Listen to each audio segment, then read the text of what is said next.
no ar com o programa Bem-Estar Criança. E no assunto de hoje, odontologia, crianças e adolescentes. E temos o prazer de receber o Dr. Mário, que vai conosco nessa meia hora discorrer sobre o tema, doutor. Tudo bem com o senhor? Tudo bem, obrigado pela oportunidade de poder falar alguma coisa sobre saúde bucal, principalmente na área de prevenção, que é muito interessante. Para começar o programa, já um assunto que eu vejo muito aí nas ruas, principalmente as meninas com piercing nos dentes, doutor. E o pai e a mãe acham aquilo a coisa mais linda. Uns não aceitam, né? Mas o filho acaba colocando a contragosto do pai, como tatuagem, né? Quando o pai vê, olha aí o que eu fiz e tal. Outros, o pai e a mãe acham até bonito, até incentiva. É bonito, é importante? Conta aí para o pessoal se traz algum tipo de problema ou não. Bom, bonito é, né? Mas o piercing, você falou, piercing no dente. O piercing no dente não é tanto um problema, porque aquilo é feito através de uma colagem, né? Então o piercing é colado no dente, é um enfeite. Já se usa há muito tempo isso, só que antigamente eles eram incrustados no dente. E era de diamante mesmo na época se usava. Então a pessoa levava um diamante, o ouro também era muito usado, né? Que usava aquelas faisquinhas de ouro que dizia.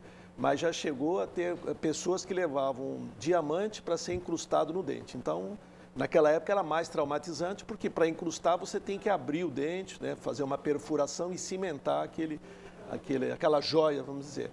Hoje não, hoje os piercings são colados, não traz grandes problemas, né? Eu acho que é um tipo de vaidade desnecessária, né?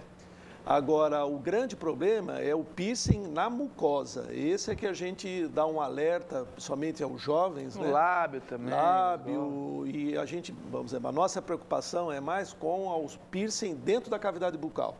Porque eu digo o seguinte, um piercing fora, ele fica na pele, então a resistência do organismo é maior. Agora, dentro da boca, na língua, lábio, já existem casos na literatura de pessoas que colocaram piercing na úvula. Aí você fala, nossa, o que é úvula? Que é a campainha lá dentro da cavidade bucal. Tem casos. E o grande problema é porque dentro da cavidade bucal você não tem pele, você tem mucosa. E mucosa é muito sensível, altamente vascularizado. Então, as consequências do piercing vir a trazer uma lesão, muitas vezes até cancerizável, é muito grande. Não estou dizendo que quem tem piercing dentro da cavidade bucal tem câncer, mas é uma propensão muito grande. Por causa da higiene, que é difícil. Então, a gente esclarece assim, se você quer se arriscar a ter um piercing dentro da cavidade bucal, você tem que ter um cuidado muito especial. Está sempre examinando, ver se em volta desse piercing não está muito avermelhado ou esbranquiçado, que pode estar havendo uma alteração dessa mucosa. Então, esse é o alerta que a gente dá. Bom, já que já começamos falando em prevenção bucal e logo de cara já atacando os piercings, essa prevenção bucal começa quando na criança, doutor? Na verdade, começa dentro da barriga da gestante, né? Que a gente fala que é odontologia intrauterina. Você fala, mas como é que o profissional vai participar dentro da barriga de uma mamãe, de uma gestante? Você não participa dentro da barriga, você participa através de esclarecimentos para essa gestante.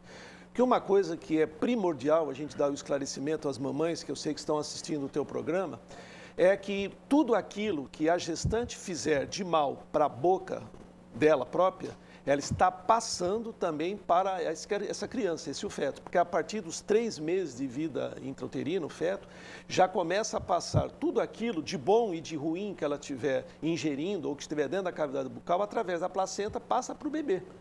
Então, por isso que muitas vezes a mãe fala assim, engraçado, meu filho, engraçado não, os primeiros dentinhos que apareceram já estavam cheios de problemas, será que foi antibiótico e tal? Às vezes, em alguns casos, as tetraciclinas podem provocar, mas muitas vezes foi a má higiene, vícios que a mãe teve de fumar, de ingerir bebida alcoólica e uma série de outros vícios, e ela estaria passando também diretamente ao feto.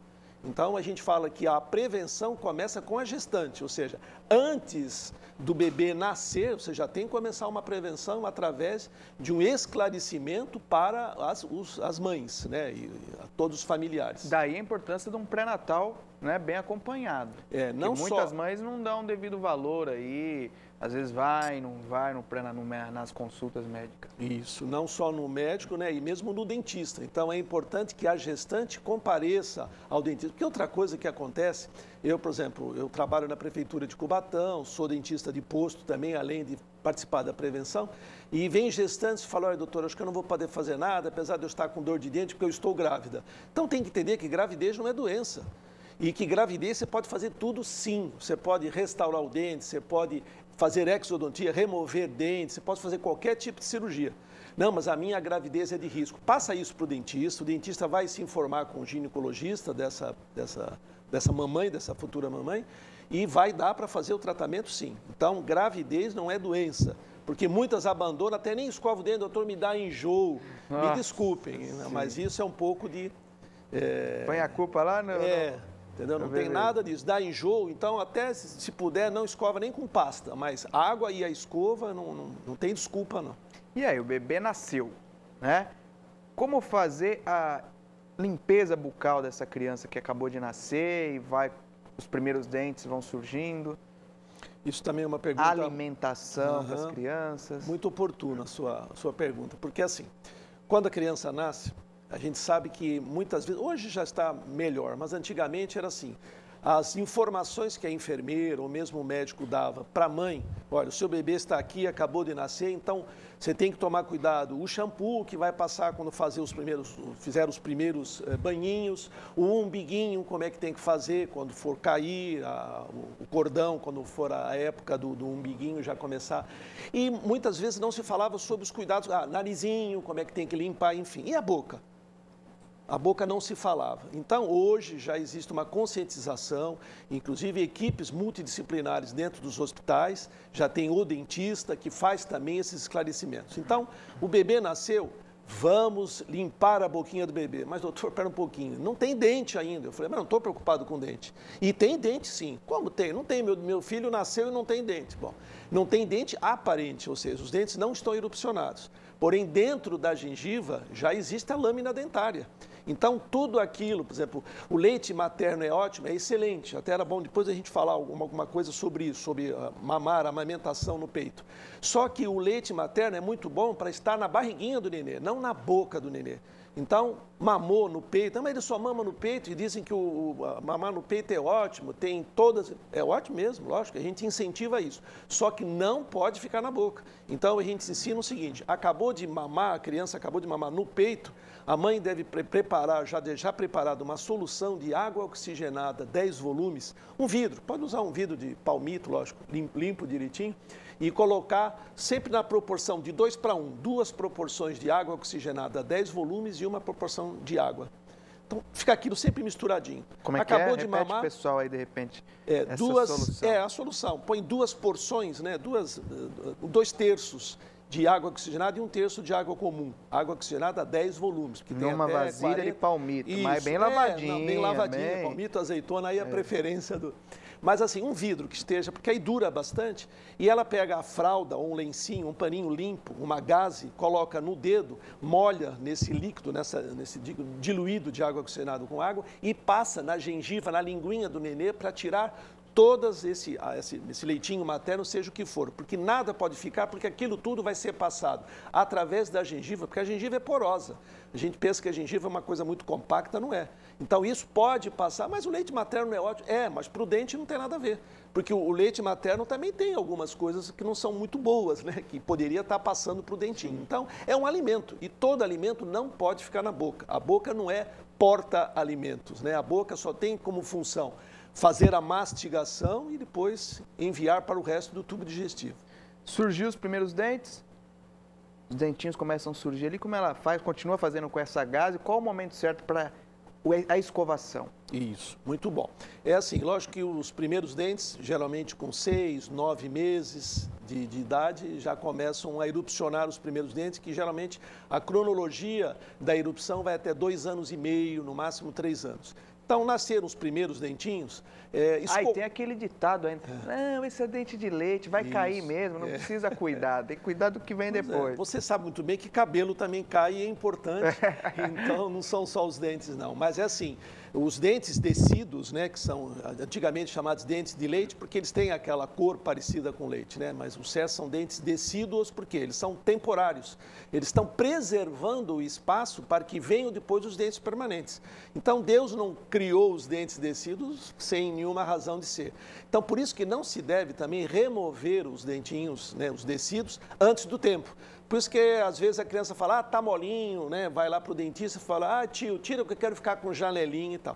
Se não tiver no momento, não deve ser retirado. Por isso que a gente fala que era bom os pais ou os responsáveis não removerem esses dentes decíduos em casa.